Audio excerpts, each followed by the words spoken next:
तीन accounting assumptions होती हैं। सबसे पहले हम लोग बात करते हैं किसकी, अकाउंटिंग अजम्पशंस की।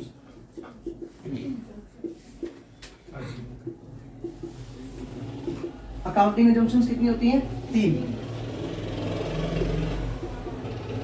GCA, ग्रेट चार्टर्ड अकाउंटेंट, ऐसे हम लोग इसको याद कर सकते हैं कि अजम्पशंस कितनी है, तीन। G for going concern, going concern. C for consistency, and next one is accrual. ये तीन चीजें हम लोग कंटिन्यूसली फॉलो करते हैं जब भी कोई अकाउंटिंग करते हैं।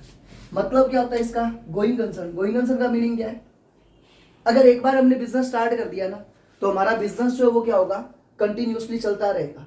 भी आज आपने कोई बिजनेस स्टार्ट किया तो क्या मान के स्टार्ट करते हो, कितने दिन बिजनेस करोगे, एक दिन, दो दिन, चार दिन, एक साल, 2 साल, ऐसा कुछ टारगेट नहीं होता कि जब तक हमारे अंदर पोटेंशियल है, बिजनेस हमें कमा के दे रहा है, तब तक हम उस बिजनेस को क्या करेंगे, कंटिन्यू।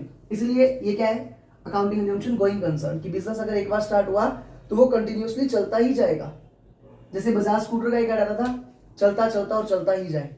तो ये क्या है, बिजनेस जब हमने स्टार्ट किया तो उसके साथ क्या रहेगा हमारा, कि बिजनेस हमारा एक बार स्टार्ट हुआ तो वो चलता ही रहेगा, वो नियर फ्यूचर में बंद होने वाला नहीं है।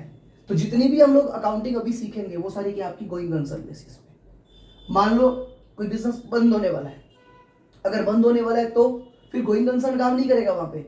फिर हम लोग एक नया कॉन्सेप्ट पढ़ेंगे अभी आगे, रियलाइजेशन कॉन्सेप्ट। अभी हम लोग जितनी भी एंट्रीज जो भी रिकॉर्ड करेंगे ट्रांजेक्शन, तो ये देखेंगे ईयर एंड पे उनकी वैल्यू कितनी है, या उनको अगर मैं बेचूं तो मेरे को कितना पैसा मैं डेटर से मांग रहा हूं एंड ऑल। लेकिन अगर मैंने गोइंग कंसर्न कॉन्सेप्ट को फॉलो नहीं किया, मेरे को लग रहा है बिजनेस बंद हो रहा है, तो फिर मेरा ध्यान गोइंग कंसर्न से हट जाएगा। मैं क्या देखूंगा, रियलाइजेशन, कि अगर आज मैं मेरी एसेट्स बेचूं तो मुझे कितने पैसे मिलेंगे, आज मैं अगर किसी चीज का पेमेंट करूं तो मुझे कितना पेमेंट करना पड़ेगा। वो कॉन्सेप्ट कौन सा हो जाता है, रियलाइजेशन। आ गया समझ, गोइंग कंसर्न, और दूसरा इसका अपोजिट क्या हो गया, रियलाइजेशन। नेक्स्ट है कंसिस्टेंसी। कंसिस्टेंसी होना बहुत ही जरूरी है। कंसिस्टेंसी होती क्या है, पहले इस चीज को समझें।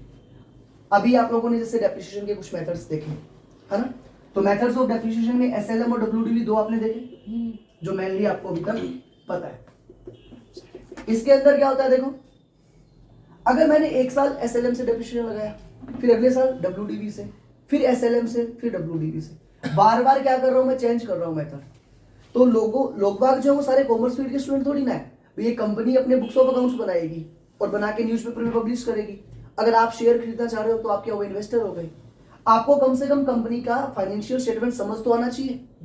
अगर समझ नहीं आएगा तो या तो कंपनी आपके साथ फ्रॉड करके निकल जाएगी, और या फिर आप बिना सोचे समझे पैसा लगाओगे। कॉमर्स का बंदा है फिर भी समझ लेगा कि इन्होंने क्या किया है, कुछ चेंज कर दी। लेकिन अगर कॉमर्स का बंदा नहीं है तो फिर उसके तो कुछ समझ ही नहीं आएगा ना।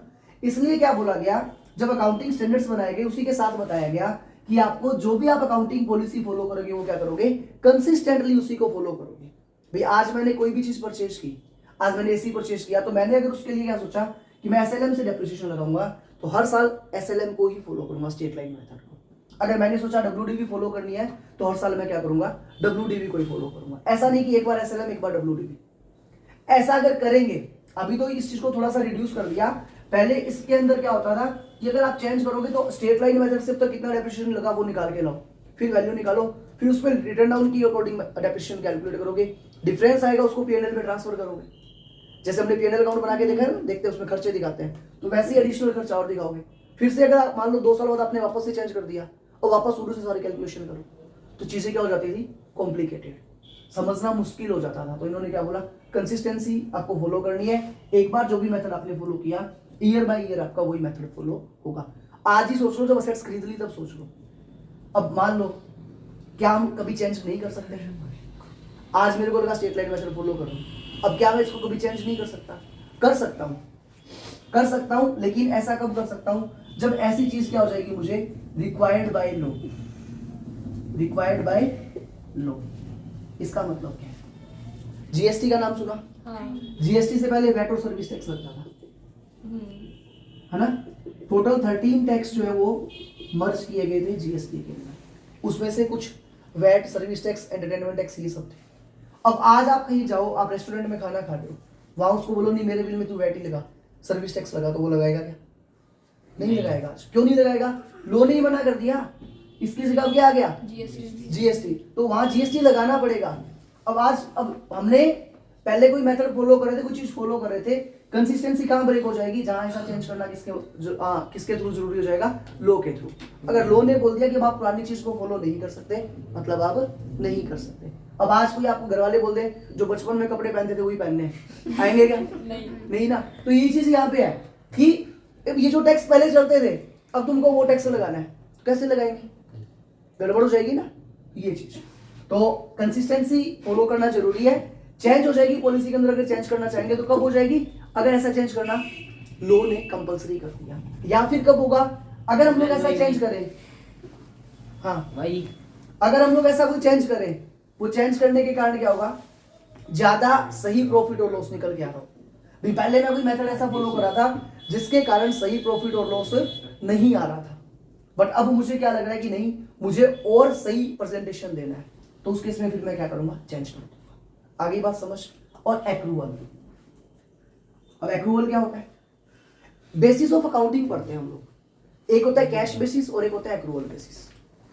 दोनों पढ़े कि अकाउंटिंग करने के मेजर दो, वैसे 3 बेसिस होते हैं, कैश बेसिस, एक्रूवल बेसिस और हाइब्रिड बेसिस। कैश का मतलब क्या है कि मुझे केवल कैश से मतलब है। मैं मेरे जितने भी एंट्रीज करूंगा, आपने अभी आउटस्टैंडिंग पढ़ा, outstanding expense, prepaid expense, accrued income, unearned income, तो ये सब क्या है? अगर पैसा नहीं आ रहा तो भी मैं इनको लिख रहा हूं। ईयर एंड पे मैंने देखा कि मेरा कुछ इंश्योरेंस एडवांस दिया हुआ है, तो मैं उसको प्रीपेड इंश्योरेंस मान के असेट्स दिखा रहा हूं, या पीएनएल में इंश्योरेंस को कम ज्यादा कर रहा हूं। ऐसा करते हैं ना हम लोग। तो ये क्या? एक्रूवल बेसिस, जहां आप किस चीज पे फोकस रखते हो? Time period. जहां आपका फोकस किस चीज पे रहता है?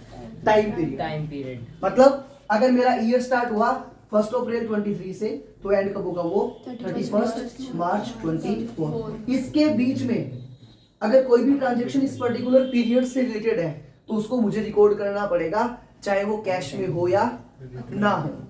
ये कौन बोलता है? Accrual concept. और अगर कैश होगा तो क्या होगा? फिर ये केवल इतना देखना है कि आज मैंने क्या किया? आज मैंने पेमेंट कर दिया 3 लाख रुपए का इंश्योरेंस प्रीमियम का, और कितने साल के लिए? आगे आने वाले 3 साल के लिए। तो मेरे को ये नहीं देखना कि प्रीमियम मैंने कितने साल का दिया है। कैश बेसिस हो जाए तो मुझे 3 लाख पूरे दिखाने हैं। लेकिन अगर मेरा बेसिस कैश नहीं है, मेरा बेसिस क्या है? एक्रूवल है, तो मैं देखूंगा कि यहां से 10 दिसंबर से लेके 31 मार्च 24 तक का कितना है, उतना तो पीएनएल में दिखाऊंगा, और बाकी बचा हुआ मेरा बैलेंस शीट में एसेट्स में चला जाएगा। आ रही है बात समझ? ये क्या होता है हमारा? Accrual concept. तो इन तीनों में कोई दिक्कत नहीं है, तीनों आगे समझ। गोइंग कंसर्न, कंसिस्टेंसी और एक्रूवल। उसके बाद आता है business entity concept. Next concept कौन सा है हमारा? Business entity concept. क्या होता है ये कॉन्सेप्ट भी? क्या होता है बिजनेस एंटिटी कॉन्सेप्ट में? बता तो एक बात बताओ बेटा, जब आप कोई बिजनेस करते हो तो क्या घर का सारा सामान बिजनेस में लगा दोगे? घर नाम की कोई चीज बचेगी नहीं? बचेगी ना? रहोगे तो घर पे ही। बोले नहीं धंधा शुरू किया, दुकान वही, दुकान पे सोएंगे, वही खाना बनाएंगे, ऐसा तो नहीं है ना? घर पे सारा सामान होगा। हाँ। तो ऐसे जोर से बोलने से एक्स्ट्रा आवाज नहीं आने वाली। तो क्या होगा? अब यहाँ पे देखो, अगर मैं मेरे बिजनेस को और मेरे घर को दोनों को अलग अलग नहीं करूंगा तो सही प्रॉफिट और लॉस नहीं निकाल सकता। आज मान लो आपने आपके घर में अलमीरा में पैसे पड़े हैं, आपने बिना काउंट किए पैसे लाए और बिजनेस में लगा नहीं है, और जब बिजनेस में पैसे आए तो वहां से भी बिना काउंट किए घर पे लेके चले गए, तो बिजनेस का कोई हिसाब किताब रहेगा क्या कि आप कितना कमा रहे हो? पता ही नहीं चलेगा। Yes sir. तो अगर हमें सही प्रॉफिट और लॉस निकालना है तो हमें हमारे बिजनेस को और बिजनेसमैन को अलग रखना पड़ेगा।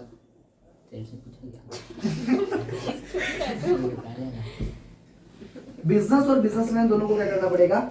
अलग करना पड़ेगा। जब तक हम लोग इनको अलग नहीं करेंगे तब तक ये एक दिक्कत आएगी हमारे। बिजनेस और बिजनेसमैन दोनों को अलग अलग करना जरूरी है। इससे क्या पता चलेगा कि मैं घर से कोई अगर चीज लेके आ रहा हूँ तो भी पता चले कि मेरे बिजनेस में इतने रुपए का सामान आ गया, और कुछ लेके जाऊंगा तो पता चलेगा इतने का चला गया। तो बिजनेस के पास एक प्रॉपर हिसाब किताब रहेगा। और ये जो हम लोग अलग अलग करते हैं, जैसे हम लोग पढ़ते हैं ना कैपिटल या ड्रॉइंग्स, ये कैपिटल और ड्रॉइंग्स की एंट्री करने का कॉन्सेप्ट यहीं से आया कि अगर हम लोगों को कोई बिजनेस में प्रॉफिट और लॉस निकालना है तो क्या करना पड़ेगा, दोनों को, बिजनेस और बिजनेसमैन को अलग अलग करना पड़ेगा। जब तक ये अलग अलग नहीं होंगे तब तक कैलकुलेट नहीं कर सकते। अब बिजनेसमैन घर से कुछ लेके आ रहा है तो उसको हम लोग क्या बोल देते हैं, कैपिटल। और अगर कुछ लेके जा रहा है तो उसको क्या बोल देते हैं, ड्राइंग्स, है ना। तो अगर हम लोग अकाउंटिंग टर्म्स में कैपिटल की भी बात कर ले साथ में, तो कैपिटल क्या होती है, what is capital, payment only, anything any time, कोई भी चीज हो चाहे और कभी भी लेके आओ, ऐसा नहीं कि बिजनेस स्टार्ट किया तभी लेके आ रहे हैं। तो anything any time contributed by the proprietor और ओनर इनटू बिजनेस, कहां से, फ्रॉम पर्सनल रिसोर्स, तो उसको क्या बोलेंगे, कैपिटल। इसका उल्टा कर दो, anything any time withdrawn by the proprietor from the business, है ना। तो ये दो टर्म्स में हमारी क्या होगी, साथ में क्लियर हो गई। आया समझ business entity concept. Business entity concept क्या काम आएगा, बिजनेस और बिजनेसमैन को अलग अलग करने, ठीक है। अगर पूछे एग्जाम में लिख सकते हो आराम से। नेक्स्ट क्या है, money measurement concept. Money measurement accounting जो हम लोग करते हैं ना, तो अकाउंटिंग का एक जो बेसिक सा कॉन्सेप्ट है वो ये कहता है कि आप उन ट्रांजैक्शन को रिकॉर्ड कर सकते हो जिनकी वैल्यू आप मॉनेटरी टर्म्स में निकाल सकते हो। अब तुमने अकाउंट्स बना रहे हो और यहां लिखा कि 10 जूते बेचे, अब पैसे लिखे ही नहीं, यहाँ लिख रहे हो 12 जूते खरीदे,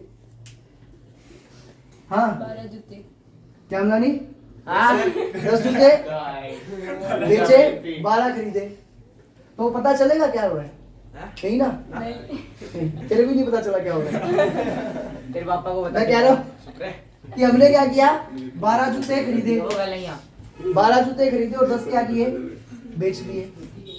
अब ऐसे पता क्या चलेगा क्या कमाया क्या नहीं कमाया, ये तो बोलेगा 2 जूते बचे, तो 20 खरीदा तो 10 बच जाते हैं। हाँ, बस ऐसे नहीं ना, इससे प्रॉफिट नहीं आ सकता। Yes sir, yes sir. तो हमें क्या चाहिए, इन चीजों की वैल्यू चाहिए मॉनेटरी टर्म्स।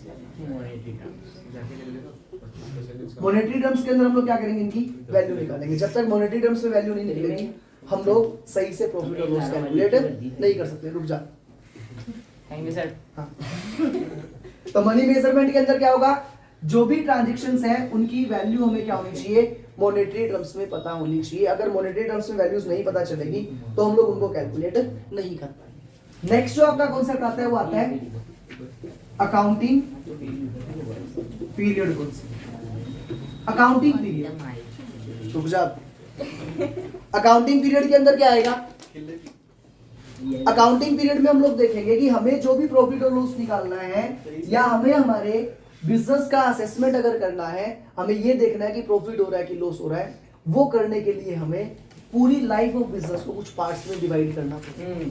और जनरली हम लोग उसको क्या करते हैं, एक साल एनुअल पीरियड में उसको हम लोग क्या कर देते हैं, डिवाइड, जो कि जनरली स्टार्ट कहां से होता है, 1 अप्रैल से, और एंड कहां होता है 31 मार्च, और इसी को हम लोग फाइनेंशियल ईयर कहते हैं। अब कंपनी के लिए before the application of companies act 2013 कंपनियां अपनी मनमर्जी से फाइनेंशियल ईयर फॉलो करती थी, बट जब से कंपनी एक्ट 2013 आया तब से क्या हो गया, अब कंपनियों के लिए कंपलसरी कर दिया कि आपको 1 अप्रैल से 31 मार्च जो अकाउंटिंग ईयर फॉलो करना है। हाँ, सोल प्रोप्राइटर पार्टनरशिप ये अपनी मर्जी से आज भी 1 जनवरी से 31 दिसंबर फॉलो कर सकती है, दीपावली से दीपावली कर सकते हैं, न्यू ईयर से ईयर एंड तक कर सकते हैं, जैसा इनको ठीक लगे, या जो हमारा विक्रमी संवत वाला जो हिंदू जो वर्ष होता है उसके अकॉर्डिंग फॉलो कर सकते हैं भी। जो अगर हम लोग देखेंगे हमारे आसपास वाले जो दुकान वाले हैं वो अपने अकॉर्डिंग मोस्टली क्या करते हैं, दीपावली को अपने अकाउंट चेंज करते हैं भाई, दीपावली पे पूजा करी उसके बाद नए अकाउंट्स डाल दिए, पुराना बैलेंस वहां लिख करके गए। या फिर वो क्या करते हैं,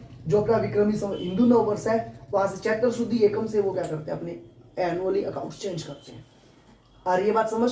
लेकिन कंपनी के लिए कंपलसरी है क्या, 1 अप्रैल से 31 मार्च, और इसी को क्या बोलते हैं, financial year. Accounting period concept समझ आ गया। नेक्स्ट है कॉस्ट कॉन्सेप्ट और हिस्टोरिकल कॉस्ट कॉन्सेप्ट। असेट्स हम लोग खरीदते हैं, एक असेट्स आपने परचेज की, मशीनरी आज परचेज की, आज कितने में परचेज की, 2 लाख रुपए, 2 लाख रुपए में, ठीक है। इसको 1 साल बाद इसकी वैल्यू 2 लाख ही रहेगी क्या? भी मशीनरी को अगर हम लोग काम में लेंगे तो वैल्यू कम होगी, कम होगी ना। तो अगर वैल्यू कम होगी उसको हम लोग क्या बोलेंगे? डेप्रिसिएशन चार्ज कर दिया हमने, उसके बाद वैल्यू कम होगी, उस वैल्यू को हमने क्या बोल दिया? Return down value. उसको हम लोग क्या बोलते हैं? Return down value. ये क्या है मेरी, जो आज 2 लाख रुपए जो लगाए मैंने, ये क्या है? कॉस्ट, या इसी को क्या बोलता हूं? Historical cost. इसी को क्या बोलते हैं? हिस्टोरिकल। कोई भी असेट्स जब मैंने खरीदी थी उस टाइम पे उसका कितना खर्चा आया, वो क्या कहलाती है? हिस्टोरिकल। उसको काम में लिया तो क्या लगा? डेप्रिसिएशन। उसके बाद जो वैल्यू बची उसको बुक वैल्यू या रिटर्न डाउन वैल्यू। बुक्स के अंदर जैसे आज ये 2 लाख रुपए है, आज मैंने कोई एसेट्स परचेज की, उसकी वैल्यू कितनी है? 2 लाख रुपए। 2 लाख रुपए। तो उसको क्या बोलेंगे? ये 2 लाख रुपए आज क्या है? यही मेरी हिस्टोरिकल कॉस्ट है और यही मेरी बुक वैल्यू है। 1 साल काम में लिया, उसके बाद हिस्टोरिकल कॉस्ट पूछे तो वो 2 लाख ही रहेगी। बुक वैल्यू इसमें से डेप्रिसिएशन माइनस करता हूं। 2 साल बाद हिस्टोरिकल कॉस्ट 2 लाख ही रहेगी, 1 साल का डेप्रिसिएशन और लगा देंगे, बुक वैल्यू और कम हो जाएगी। आ रही है बात समझ? Yes sir. तो ये क्या हो गया हमारा? हिस्टोरिकल कॉस्ट और कॉस्ट कॉन्सेप्ट। नेक्स्ट आता है अपना ड्यूअल एस्पेक्ट। नेक्स्ट क्या है? Dual aspect. अब ड्यूअल एस्पेक्ट क्या होता है? हम लोग जो भी अकाउंटिंग कर रहे हैं, जो सीख रहे हैं, ये सारा आपका कौन सा सिस्टम है? सिंगल एंट्री की डबल एंट्री? Double entry. और डबल एंट्री में 2 एस्पेक्ट होते हैं, डेबिट एंड क्रेडिट। तो इसी को क्या बोला गया? Dual aspect. इसको ही क्या बोलते हैं? Dual aspect. आया समझिए? Next one is revenue recognition. Next क्या आता है हमारा? Revenue recognition. अब रेवेन्यू रिकॉग्निशन में क्या होगा? रेवेन्यू रिकॉग्निशन के लिए वैसे तो एक एएस बनाया गया, अकाउंटिंग स्टैंडर्ड 9। अब तुम्हारे सिलेबस में एएस है नहीं, और अगर लगा देते अभी तो समझ भी नहीं आते। अगर ये एएस अभी लगा देते तो समझ भी नहीं आते हमारे। अभी भी इवन नाम और लिस्ट दे रखी है, वो भी याद ना करो तो भी चल जाएगा। एएस 9 क्या बोलता है? तुमने आज गुड्स बेचा किसी को और वो सामान उधार लेके चला गया, तो क्या उसको हम लोग आज ही रेवेन्यू बुक कर ले क्या? उसको इनकम हुई मान ले क्या, या नहीं मानेंगे? वो चेक करना पड़ेगा। तो इन्होंने डिविडेंड के लिए, इंटरेस्ट के लिए, जो गुड्स बेचा उसके लिए, हर एक चीज के लिए क्या किया? अलग अलग से बताया कि इस चीज पे आप इस टाइम पे इनकम मान लोगे। जैसे बैंक वाले लोन देते हैं लोगों को, देते हैं। अब तो फिर भी सिस्टम थोड़ा ठीक हो गया। पहले लोग क्या करते थे? बैंक से लोन ले लिया, बैंक से लोन लेने के बाद पैसा वापस नहीं करते थे, पैसा वापस नहीं किया, डूब गया पैसा, और हर साल बैंक वाले इंटरेस्ट की कमाई मान रहे हैं अपनी, मान रहे हैं ना? तो वो इनकम माननी चाहिए कि नहीं माननी चाहिए? तो वो सब चीजों के लिए फिर क्या क्लेरिफिकेशन देने की जरूरत थी। तो इन्होंने कॉन्सेप्ट बना दिया रेवेन्यू रिकॉग्निशन, कि कोई भी इंसान अपनी बुक्स में कब कमाई हुई मान लेगा। अलग अलग बेस दे दिए कि आपने गुड्स बेचा है तो जब बेचा तभी आप मान सकते हो। इंटरेस्ट का है तो जब तक वो परफॉर्मिंग असेट्स, अगला आपको रेगुलर पेमेंट कर रहा है तब तो आप उसको एक्रूवल बेसिस पे फॉलो कर रहे हो। अगर रेगुलर पेमेंट नहीं करा तो उसको कैश बेसिस पे रिकॉर्ड करना पड़ेगा। अलग अलग रिकॉर्ड दिए किस चीज को करने के लिए? रेवेन्यू को रिकॉग्नाइज करने के लिए। रेवेन्यू रिकॉग्निशन के लिए इन्होंने क्या किया? रेवेन्यू रिकॉग्निशन के लिए इन्होंने अलग अलग बेसिस दे दिए। आया समझिए? इसका काम क्या था कि रेवेन्यू को बुक्स में कब रिकॉर्ड करेंगे। हाँ, ठीक है। नेक्स्ट क्या है अपना? Matching concept. नेक्स्ट कॉन्सेप्ट कौन सा है? Matching concept. मैचिंग का मतलब क्या है? 2 चीजों को मिला के देखना, है ना? अब मान लो कि मोजानी के लिए रिश्ता है, उसकी लाना वैसे तो, लेकिन सर हो गया तो अब घर वाले फिर भी देखेंगे, बोले इसके तो लक्षण ठीक नहीं है, फिर भी लड़की की कुंडली तो मिला के देंगे, कोई आए मौका तो, है ना?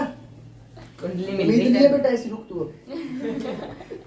तो अब वो जो बैच कर रहे हैं, अब ऐसा तो नहीं ना, अब इसके लिए तेरी फोटो बना रहा हूँ, इससे तो थोड़ा सही दिखता हूँ। ऐसा ही है तू, ये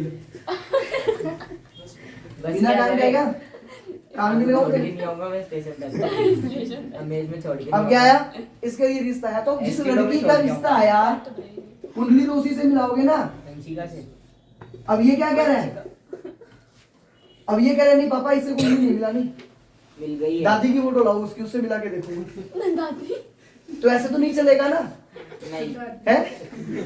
बोले दादी से शादी करवा दो, ऐसा तो नहीं है। अब तो इसका मतलब क्या देखो क्या, अरे छोरी चेंज क्यों होगी? जब हम लोग क्या करेंगे दो का साथ मैचिंग कॉन्सेप्ट देखेंगे तो उसके अंदर क्या है, ये मेरा अकाउंटिंग पीरियड है जो स्टार्ट हुआ 1/4/23 से, एंड का हो रहा है 31 मार्च 24। अगर मैंने एक्सपेंस इस पीरियड के लिए है तो इनकम भी मेरी इसी टाइम पीरियड की होनी चाहिए। तो जिस लड़की का रिश्ता है, अरे फेवर ऐसे वाला है बता महीना नहीं मैं तो देखा लड़के से शादी करेगा तू। हाँ आया समझिए असली कि वाली जिस फोटो दिखाऊं क्या? जिस अकाउंटिंग पीरियड की सो जाओ इधर। जिस अकाउंटिंग पीरियड की के लिए हमने एक्सपेंस रिकॉर्ड किए उसी सेम टाइम पीरियड का क्या होना चाहिए, यार बस इनकम। एक्सपेंस और इनकम एक सेम टाइम पीरियड की होनी चाहिए। ऐसा नहीं कि मैंने इनकम तो ले ली 1/4/23 से 31/3/24 तक की, और मैं एक्सपेंस ले रहा हूँ 1/1/23 से 31/12/23 तक, तो ये गड़बड़ हो जाएगी। फिर ये बात कौन कहता है हमें, मैचिंग कॉन्सेप्ट। ये ऐसा ही हो जाएगा, बोले लड़का तो ये और कुंडली दादी की मिला रहा है। नेक्स्ट है ऑब्जेक्टिव कॉन्सेप्ट। हम लोग जो अकाउंटिंग करते हैं उसके पीछे हमारे कुछ ऑब्जेक्टिव्स रहते हैं। क्या कि हमें प्रॉफिट का पता चले, प्रॉफिट और लॉस का पता चले, फाइनेंशियल रिजल्ट्स का पता चले, किससे मुझे कितना पैसा लेना है, किससे कितना पैसा देना है, वो सब चीजें हमें पता चले। तो वो किसके अंदर आ जाता है, आपका मैचिंग कॉन्सेप्ट में। उसके बाद कुछ अकाउंटिंग कन्वेंशंस आती हैं। उसके बाद क्या आती है, अकाउंटिंग कन्वेंशंस। अगेन थोड़ी सी अलग लग सकती है एक बार के लिए, लेकिन समझोगे तो बहुत ही आसान है। फर्स्ट क्या है आपकी, convention of full disclosure. First क्या है, कन्वेंशन ऑफ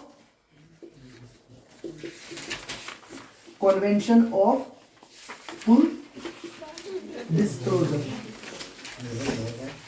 एक चीज बताओ, डिस्क्लोज करने का मतलब क्या होता है, बंद करना, बंद करना। डिस्क्लोज करने का मतलब होता है प्रकट करना, दिखाना। प्रकट करना। तुम बंद करवा रहे हो। चुप रह तू। अब देखो disclose, accounting of full disclosure.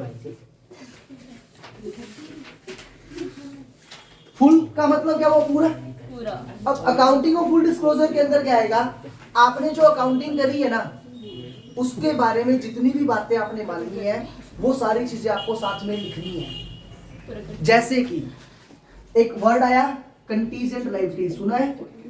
नहीं। मेरा ही बताया हुआ तुम्हें। कब बताया?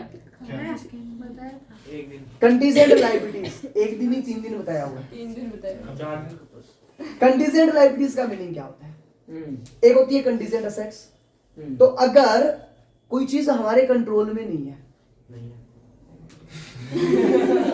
अब है अगर कोई चीज हमारे कंट्रोल में नहीं है, मतलब क्या कि कोई ऐसी सिचुएशन आपके सामने, आपका कोई कोर्ट में केस चल रहा है तो उसका डिसीजन आपके कंट्रोल में है क्या? नहीं। आपके फेवर में भी आ सकता है और नहीं भी आ अगेंस्ट सकता में भी आ है। सकता है। Yes sir. फेवर में भी आ सकता है और अगेंस्ट में भी आ सकता है। तो हमारे कंट्रोल में नहीं, किसके कंट्रोल में है, किसी थर्ड पार्टी के।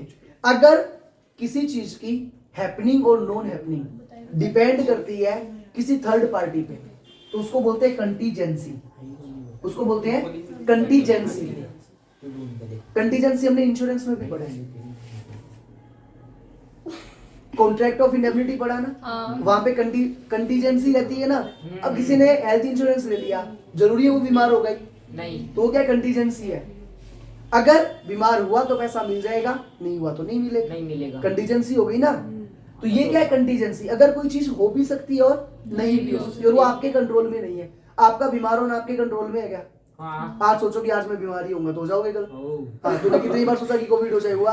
अरे वही तो नहीं हुआ। आई फ्लू हो जाए, हुआ? नहीं हुआ। बस यही तभी तो कंट्रोल में नहीं है ना, कोविड ही नहीं हुआ। तो खुद ही कंट्रोल में नहीं है, बाकी चीजें तेरे कंट्रोल में क्या होगी। आया समझ? और तो सब अब क्या है, रात को 12 ये जो कंटीजेंसी है ये हमारे फेवर में भी आ सकती है और अगेंस्ट में भी। अगर मान लो कोर्ट में केस चल रहा है, हम कोर्ट में केस जीत गए तो हमें पैसे मिलेंगे, फेवर में आ गया। और अगर हार रहे हैं तो अपन को देने पड़ेंगे। देने पड़ेंगे, लेकिन श्योरिटी अब तक नहीं है। नहीं है। अगर इसके चांसेस ज्यादा हों, अगर इसके चांसेस ज्यादा है कि चीज हमारे अगेंस्ट में जाएगी, तब तो हम लोग बनाएंगे प्रोविजन। आ रही है बात समझ? अगर आपके पास प्रोबेबिलिटी क्या ज्यादा है तो प्रोविजन बन जाएगा, लेकिन अगर प्रोबेबिलिटी नहीं है, आपको लग रहा है चांसेस कम है, तो उसको बोल देंगे कंटीजेंसी। प्रोविजन बनाएंगे तो बुक्स में दिखाएंगे और कंटीजेंसी है तो उसको बुक्स पे तो नहीं दिखाएंगे, लेकिन जहां आपका ट्रेडिंग पीरियड बैलेंस शीट खत्म हुआ ना, उसके नीचे लिख दोगे कि हमारा एक केस चल रहा है कोर्ट के अंदर जिसके अंदर चांसेस ये है, या फिर हमारे अगेंस्ट में एक इतनी वैल्यू का केस चल रहा है जिसके हमारे जीतने के चांसेस कम है ज्यादा है, वो आप वहां दिखा सकते हो। आ रही है बात समझ? लोगों को ये पता चल गया कि आपका ऐसा कोई मैटर, कोई लफड़ा चल रहा है जिसका इफेक्ट पड़ सकता है, तो लोग बात सोच समझ के डिसीजन लें कि अगर ये डिसीजन इनके फेवर में आ गया तो ये आगे चले जाएंगे। जैसे अब की बार इसकी बात कर लेते हैं, अडानी एंटरप्राइज की। हिडनबर्ग ने एक रिपोर्ट दी थी, अडानी एंटरप्राइज, अडानी का नाम सुना है, गौतम अडानी। हाँ हिडनबर्ग की रिपोर्ट आई थी कि अडानी वाला जो वो लफड़ा करता है, पैसे सही से उसने एक्स्ट्रा पैसे उठा रखे हैं, फेयर वैल्यू नहीं है, शेयर का ओवर वैल्यूएशन कर रखा है, जो शेयर 4000 रुपए का था वो गिर करके 1300-1400 रुपए पे आ गया। अब पीछे हफ्ते भर पहले उसकी रिपोर्ट आई कि नहीं, यूएस का था वो पर्सन, तो यूएस ने ये क्लेरिफाई किया कि हिडनबर्ग वाला तो यही बकवास कर रहा था, तो तब जाकर के उसके शेयर के प्राइस क्या फिर से वापस बढ़ गए। तो अब की बार जब उनकी बैलेंस शीट बनी ना, बनेगी या अभी बन गई जो पीछे 30 सितंबर को जो बैलेंस शीट बनी होगी ना, वहां उन्होंने लिखा होगा कि हमारा एक ऐसा एक मैटर चल रहा है जिसके कारण हमारे शेयर्स के प्राइस क्या है, डाउन है। तो ये क्या है, फुल डिस्क्लोजर। आ रही है बात समझ? आपने मेथड ऑफ डेप्रिसिएशन चेंज किया तो वहां लिख दोगे कि अब की बार हमने मेथड ऑफ डेप्रिसिएशन एसएलएम से डब्ल्यूडीपी किया है, इसके कारण इतना चेंज आया है। या और कुछ भी आपने जो रूटीन में करते हो, गोइंग कंसर्न फॉलो कर रहे थे, अब उसकी जगह आपको लग रहा है बिजनेस बंद होने वाला है, तो नीचे लिख दो कि हम लोग पहले गोइंग कंसर्न से काम कर रहे थे, अब हमें लग रहा है कि हमारा बिजनेस और आगे कंटिन्यू नहीं हो पाएगा। कोई भी चीज जो आपको ऐसी लग रही है जो आपके बिजनेस के लिए इंपॉर्टेंट है, उसको आप यहाँ पे क्या करोगे, मेंशन कर दो। आगे बात समझ? वो किसके अंदर आएगा, फुल डिस्क्लोजर। नाम से पता चल रहा है, पता चल रहा है नाम से, फुल डिस्क्लोजर, पूरा डिस्क्लोज करना है। जो भी मेथड है, चेंज इन मेथड है या कोई और इंपॉर्टेंट चीज जो आपके बिजनेस के अंदर हुई है, आपको अलग से दिखाना है। आपको कोई बढ़िया कॉन्ट्रैक्ट मिल गया, आपने कोई ऑक्शन में कुछ ऐसे अप्लाई किया था, आपको कॉन्ट्रैक्ट मिल गया, तो आप वहां लिख दो कि अभी ये कॉन्ट्रैक्ट मिल गया, अलॉट हो गया, लेकिन उसके लिए काम करना आगे स्टार्ट होना अभी पेंडिंग है। तो उससे क्या होगा, पॉजिटिव, जो भी इन्वेस्टर को लग रहा है कि अब ये कंपनी आगे और ग्रो करेगी, है ना, तो वो इन्वेस्ट कर पाएंगे। Next one is convention of materiality. Convention of materiality. अब मटेरियलिटी का मतलब क्या है?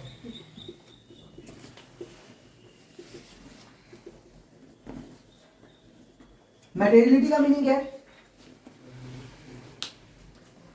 आप मार्केट में गए, अभी आपने क्या किया, आपके एक पियन को भेजा काम से बिजनेस के, ये काम कर, तू जा बाजार में कुछ सामान ले, कुछ पेंसिल चाहिए, कुछ इरेजर, शॉर्पनर, ये सब चाहिए, या फिर मार्कर वगैरह चाहिए, डस्टर वगैरह चाहिए, तो ये सब तू ले आ।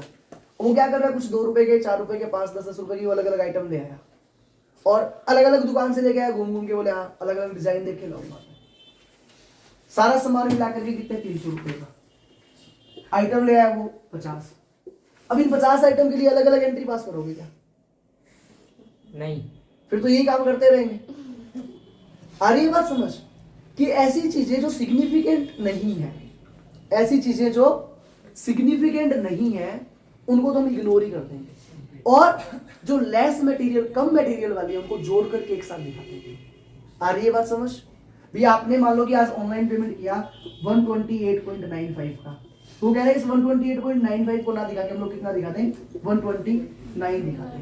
कहीं 10-20 पैसे कटे, 30 पैसे कटे, कुछ लगा ऐसा, तो उन चीजों को या तो इग्नोर कर दो या उनको एक साथ जोड़ करके दिखाओ।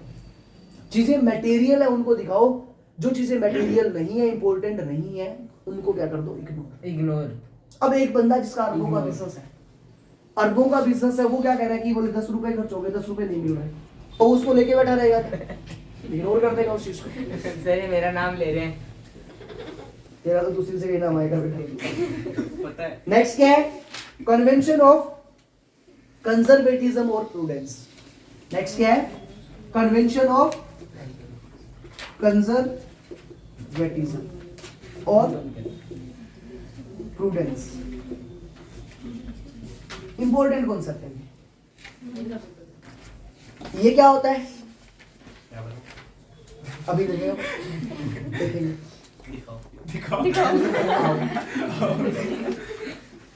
कंजर्वेटिज्म या प्रूडेंस क्या बोलता है कि हमने अभी एक चीज देखी थी, कंटीजेंसी देखी थी ना। तो कंटीजेंसी के अंदर क्या होता था कि कोई चीज हमारे फेवर में भी आ सकती है और अगेंस्ट में। अगेंस्ट में भी। ये कंजर्वेटिज्म क्या कहता है, जो भी बातें तुम्हारे अगेंस्ट में है ना वो सारी डिकोड कर लो। प्रोबेबल जो लॉसेस हैं, एक्सपेंसेस हैं, उनको तो रिकॉर्ड करो, और ऐसी कोई इनकम है जो हो भी सकती है और नहीं हो सकती, उनको इग्नोर कर दो। आ रही है बात समझ? कि अगर तुम्हें ऐसा लगता है कि कोई इनकम तुम्हें हो सकती है तो उस इनकम को तो क्या करो, इग्नोर कर दो, रिकॉर्ड नहीं करना। और तुम्हें लगता है कि कोई इनकम नहीं होगी, कोई एक्सपेंस हो सकता है, तो उस एक्सपेंस को रिकॉर्ड करना है। अगेन जब एक्सपेंस की बात आएगी तो देखेंगे कि वो एक्सपेंस प्रोबेबल है कि नहीं है, उसके होने की पॉसिबिलिटी है या प्रोबेबिलिटी है। पॉसिबिलिटी अगर है तब तो प्रोविजन बना दो, और प्रोबेबिलिटी है तो कंटीजेंसी में चला जाएगा। प्रोबेबिलिटी का मतलब चांसेस क्या 50% से कम है, तब तो वो कहाँ जाएगा, कंटीजेंसी के अंदर। और अगर उसके होने के चांसेस क्या है, ज्यादा है, तो फिर क्या करेंगे, प्रोविजन बना देंगे। तो जो प्रोविजन हम लोग बनाते हैं ना, वो प्रोविजन किसके कारण बनता है, कंजर्वेटिज्म या प्रूडेंस के कारण। हाँ। आ रही है बात समझ? हम लोग जो प्रोविजन बनाते हैं वो किसके कारण बनाते हैं, कंजर्वेटिज्म या प्रूडेंस। तो प्रूडेंस क्या बोलता है, प्रूडेंस क्या बोलता है, जो भी एक्सपेंस। प्रूडेंस कहता है कि जो भी हमारे पास ऐसे लॉसेस हैं जो हो सकते हैं, ऐसे एक्सपेंसेस जो हो सकते हैं नियर फ्यूचर में, हमें अच्छा। उनको रिकॉर्ड करना है। प्रॉफिट को नहीं करना। हाँ, और अगर कोई इनकम ऐसी है जो हो भी सकती है या नहीं हो, उसको इग्नोर करना है। ठीक है, अब तक हमने टोटल कितने कॉन्सेप्ट पढ़ लिया आज, 11 और 3 14, 14 कॉन्सेप्ट अब तक हो चुके। फर्स्ट कौन सा था, गोइंग कंसर्न। गोइंग कंसर्न में क्या था, कि जब तक जब तक बिजनेस अगर एक बार स्टार्ट हुआ तो रेगुलरली चलता रहेगा, नियर फ्यूचर में बंद होने वाला नहीं है, और हम रेगुलर उस चीज को फॉलो करेंगे, उसके अकॉर्डिंग अपनी अकाउंटिंग करेंगे। देन कंसिस्टेंसी, कंसिस्टेंसी का मतलब क्या था कि अगर एक बार आपने कोई पॉलिसी फॉलो की है, वो पॉलिसी आपकी कंटिन्यूअसली उसको आप फॉलो करते रहोगे, उस पॉलिसी के अंदर आप जल्दी से कोई चेंजेस नहीं करोगे जब तक ऐसा करने के लिए लो ने ना बोला हो, या ऐसा करने से आपकी ज्यादा फेयर प्रेजेंटेशन आ रही हो। ठीक है, तीसरा था एक्रूअल। एक्रूअल में क्या था टाइम पीरियड कि हमें जो भी हम लोग अकाउंटिंग करेंगे वो टाइम पीरियड के अकॉर्डिंग करेंगे। हमारा जो फोकस है वो कैश पे नहीं रहेगा, हम लोग ध्यान रखेंगे केवल उस टाइम पीरियड का। अगर एक पर्टिकुलर टाइम पीरियड से रिलेटेड कोई इनकम और एक्सपेंस है तो हमें बुक्स के अंदर रिकॉर्ड करना है, चाहे वो कैश में हुआ हो या ना हुआ हो। कैश पे हमारा फोकस नहीं है। ठीक है, ये थे हमारे जीसीए। उसके बाद हम लोग कहाँ पे है, बिजनेस एंटिटी कॉन्सेप्ट। जहां हमने क्या किया, अलग अलग किया किसको, बिजनेस और बिजनेसमैन को। क्यों किया अलग, क्योंकि अगर हम लोग अलग अलग नहीं करेंगे तो प्रॉफिट और लॉस कैलकुलेट नहीं कर पाएंगे। देन हमने क्या देखा, मनी मेजरमेंट कॉन्सेप्ट, कि हम लोग जितनी भी चीजें रिकॉर्ड कर रहे हैं उनकी मॉनेटरी वैल्यू पता होनी चाहिए। अगर मॉनेटरी टर्म्स में हम लोग वैल्यू नहीं निकाल सकते तो उनको रिकॉर्ड भी नहीं कर सकते। एग्जांपल देख लो, आप खाना खाने रेस्टोरेंट में गए, रिकॉर्ड कर सकते हो क्योंकि पैसे लगे हैं, मम्मी घर पे बना रही है तो नहीं कर सकते, पता ही नहीं क्योंकि मनी मेजरमेंट नहीं है। आप हॉस्पिटल में एडमिट हुए, बाई चांस कोई हॉस्पिटल में एडमिट हुआ, उसका ट्रीटमेंट कराया, खर्चा लगा, पता चल रहा है। घर पे कोई बीमार हो, आप उसकी सेवा कर रहे हो, तो वैल्यू निकाल पाओगे क्या, नहीं ना। तो जो चीजें जिनकी वैल्यू हम लोग मॉनेटरी टर्म्स में निकाल सकते हैं वो रिकॉर्ड होती है केवल, और ये बात कौन बोलता है, मनी मेजरमेंट कॉन्सेप्ट। नेक्स्ट क्या हमारा अकाउंटिंग पीरियड कॉन्सेप्ट। जो भी हमारा अकाउंटिंग पीरियड है उसको हम लोग नंबर ऑफ ईयर्स में डिवाइड करेंगे, और उस टाइम पीरियड के अकॉर्डिंग क्या करेंगे, प्रॉफिट और लॉस कैलकुलेट करेंगे। आगे बात समझ। नेक्स्ट क्या था हमारा, कॉस्ट कॉन्सेप्ट या हिस्टोरिकल कॉस्ट। कोई एसेट्स जब खरीदी थी तो उसके लिए कितने पैसे लगे, वो क्या होगी, हिस्टोरिकल कॉस्ट। आज जो वैल्यू वो बुक वैल्यू, जितने में बेचूंगा वो रियलाइजेबल वैल्यू। आ रही है बात समझ। आज क्या हिस्टोरिकल कॉस्ट, जितने में खरीदा वो क्या हिस्टोरिकल कॉस्ट, बुक्स में जो वैल्यू आ रही है वो बुक वैल्यू, बेचूंगा उतने में वो रियलाइजेबल वैल्यू। ठीक है, नेक्स्ट क्या था, ड्यूल एस्पेक्ट। दो साइड होती है, डेबिट और क्रेडिट, दोनों चीजों को ध्यान में रखते हैं, क्यों, डबल एंट्री सिस्टम के कारण। नेक्स्ट है रेवेन्यू रिकॉग्निशन। जो भी हमें इनकम हुई उस इनकम को हम लोग कब और कैसे रिकॉर्ड करेंगे, उसको हमें रिकॉर्ड करना है कि नहीं करना। फिर हमने देखा ऑब्जेक्टिविटी, जो भी ऑब्जेक्टिव वगैरह आपका है कि हमारा प्रॉफिट और लॉस निकल के आ जाए, असेट्स और लायबिलिटीज का सही पता चल जाए, कौन किससे कितने पैसे मांग रहा है वो पता चल जाए। फिर देखा हमने कुछ कन्वेंशन थी, कन्वेंशन ऑफ फुल डिस्क्लोजर, जिसके अंदर देखा कि जो भी पॉलिसी, जो भी मेथड्स आपने फॉलो की है, कोई इंपॉर्टेंट चीज है, कोई कंटीजेंसी वगैरह है जो दिखाने की जरूरत है, उनको आप क्या करोगे, दिखाओगे, जहां पे भी आपका अकाउंटिंग ईयर एंड हुआ वहां पे। उसके बाद हमने फुल डिस्क्लोजर के बाद देखा मटेरियलिटी, की इंपॉर्टेंट सिग्निफिकेंट चीजों को दिखाना है, इनसिग्निफिकेंट चीजों को क्या करेंगे, इग्नोर कर देंगे। उसके बाद हमने देखा कन्वेंशन ऑफ कंजर्वेटिज्म या प्रूडेंस, जो कि ये बोलता है जो भी आपके प्रोबेबल लॉसेस हैं, जो भी जहाँ पे भी आपको लग रहा है कि लॉस होने के चांस है, प्रोविजन बनाओ, बुक्स के अंदर रिकॉर्ड करो। अगर इनकम ऐसी कोई है तो उसको क्या कर दो, इग्नोर कर दो। जिससे कि कई बार क्या होता है, ये ऐसा क्यों किया गया, इसके पीछे रीजन क्या था। आज तुम्हें लगा कि तुम्हारे पास कहीं से 2000 रुपए आ सकते हैं, आए नहीं अब तक, तुम्हें लग रहा है कि कोई रिलेटिव आएगा और तुम्हें 2000 रुपए देके जाए, इतना देता ही नहीं कोई। मान लो ना, बढ़िया रिलेटिव वाला भी। हाँ सर देखते हैं जो हमसे। जो अपने वाले आते हैं वैसे क्यों सोच रहे हो, सोचो कोई बढ़िया आ रहा है, हाँ, 2000 तो देके लेते हैं तो जाए, मजाक थोड़ी कर है ना। अब यहाँ देखो, अब तुमने क्या किया, इस 2000 के चक्कर में किसी दोस्त से 2000 रुपए उधार ले लिए और उधार लेके शॉपिंग करने लगा दिए, और वो रिलेटिव आया नहीं, वो दोस्त तो जान खाएगा ना, बोले पैसे वापस कर, हाँ तो गड़बड़ होगी ना। इसलिए ये कहता है कि जो पैसा अपना है ही नहीं ना, उसको अपना मत मानो। जो पैसा अपने पास आ ही नहीं सकता उसका क्यों अपना मान रहे हो। जब तुम्हें हाँ की इनकम होगी तब तो रिकॉर्ड करेंगे, लेकिन चांस है हो भी सकती है और नहीं भी हो सकती, तो इग्नोर मत, उसको इग्नोर कर दो। क्योंकि अगर तुमने उसको कंसीडर कर लिया तो तुम झूठा, ऐसे तो और कोई बोलेगा कि मुझे को उम्मीद है 2 लाख यहाँ से आएंगे, 5 लाख यहाँ से आएंगे, 10 लाख यहाँ से आएंगे, प्रॉफिट बढ़ा के दिखा देंगे, और प्रॉफिट बढ़ा के दिखाया तो इन्वेस्टर के पास गलत रिपोर्ट जाएगी ना। इन्वेस्टर को क्या लगेगा, धोखा हो गया, फ्रॉड होने के चांसेस ज्यादा हो जाएंगे। ये रीजन है कंजर्वेटिज्म या प्रूडेंस आने का। तो इस चैप्टर के सारे कॉन्सेप्ट कंप्लीट।